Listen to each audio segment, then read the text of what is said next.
Right, let's take a step further. This next question, 1.4, wants us to calculate the length. What is the length? A length is the distance.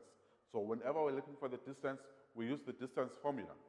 The length of AD, BC, and AD. Usually 2 marks, 2 marks, 2 marks each. 2 marks each. It's about 6 marks. So when you're looking for the length of AD, I'm looking for the distance AD. So this will be equals to the square root of x at A minus x at D all squared plus y at A minus y at D all squared. Then I go to those points. I check what is x at A, push it down.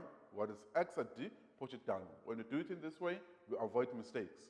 I go to point D. What is x at A? X at A, where is A? This is where A is. What is x there? X is 1. So distance AD will be equals to x at A, it is 1, minus, what is x at D? X at D is 7. Remember, this is squared, plus, what is y at A? Ubani y go A, y go A is 6. It is 6 minus, ubani y go D, y go D. We're given the value of t as 8, so y go D is 8. This is also squared. Remember, all this is under the square root sign. We're looking for the distance of AD. From here, your calculator will take over. What is 1 minus 7? It is minus 6. Minus 6 squared, it is 36. So it's square root of 36. 36 plus, what is 6 minus 8? It is minus 2. Minus 2 squared, it is 4. So the answer is 4 here. So the actual answer here is square root of 36 plus 4, square root of 40 units. This is the distance of the line AD. That's the distance of AD. Let's look at the next distance that is being asked here. The next one, we are required to find the length of BC. BC, distance of BC, this will be equals to the square root of, you follow the formula, you get it from the data sheet. Same thing applies to there.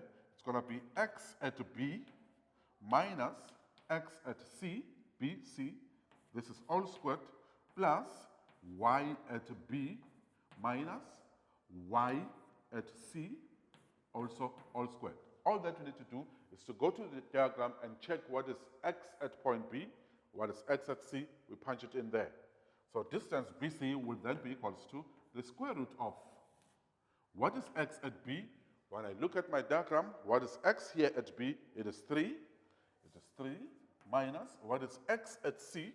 X at C, it is 6, so it's 3 minus 6. You will square that, plus, what is y at B? Y at B, you go to B, y at B is 0.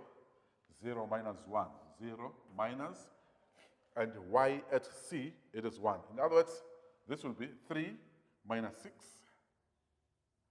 0 minus 1. So it's 0 minus 1. This is also all squared. What is this giving us? What is 3 minus 6? It is minus 3. Minus 3 squared, it is 9. 0 minus 1. Remember this side, we've got 9. 0 minus 1 is minus 1. You square that, positive 1. So this is 9 plus 1. What is 9 plus 1? This is 10. So that distance is square root of 10. Square root of 10. The last distance that we're required to find is the distance AB. Distance AB. Distance AB. It is the same thing all over again. The square root of x at A minus x at B. Let's just do it quicker now. X at A. What is x at A? It is 1. We're looking for the distance AB. AB. So it's this x minus this x. So it's 1 minus 3. For x's, it's going to be 1 minus 3 all squared plus, what is the other one? It's x, it was 1 minus 3. We're dealing with y's now. It is 6 minus 0 plus 6 minus 0 all squared as well. So distance AB would be equals to, what is 1 minus 3? It is minus 2. We square minus 2, it's going to be positive 2. So we've got positive 2 here. What do we have that side? 6 minus 0 is 6. 6 squared is 36. So it's 4 plus 36. Is it so? 4 plus 36. It's 4 plus 36, which is 40. So this one is also equal to the square root of 40 units. Remember that if you're not given the dimensions, whether it's meters or centimeters, you just use units. So that's what we have there. That's what we have this side. So there's something that we see there. The distance of AB is 40, square root of 40. And the distance of AD, it was also square root of 40. So we do have this distance. What else do we have? The distance of BC. This distance we do have as what? As 10 units, square root of 10. So we do have those distances. Right, I think we'll stop here for now. Thank you.